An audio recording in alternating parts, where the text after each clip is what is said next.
炎炎夏日，今日嚟教大家整一個蒜香檸檬昆布鹽拌青瓜。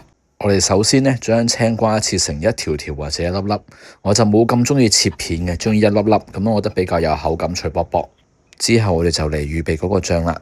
呢度呢，我大概有大半粒蒜頭，另外仲需要青檸汁同埋一啲比較優質嘅油嘅。呢度我揀咗用橄欖油。呢度我大概用咗個20至30 ml 嘅青檸汁啦。油呢，其實要視乎之後嘅狀態去定嘅。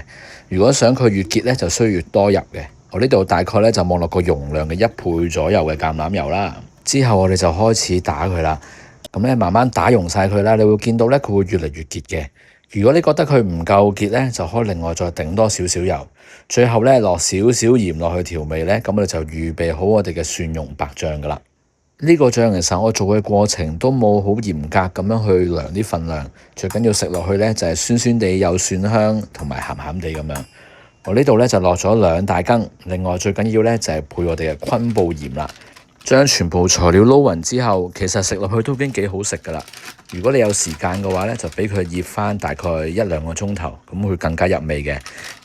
有蒜頭嘅香味同埋微微嘅辣味，再配合埋檸檬汁嘅酸味，仲有昆布嘅鮮味，加埋一齊，仲會更加突顯青瓜嘅甜味，的確係好好味。如果大家鍾意嘅話，記住收藏同埋整嚟食啦。個蒜蓉醬我哋做多咗之後呢，再教大家用佢嚟整其他唔同嘅嘢食。唔想錯過嘅話，記住 follow 我嘅IG 啦。我哋下條影片再見。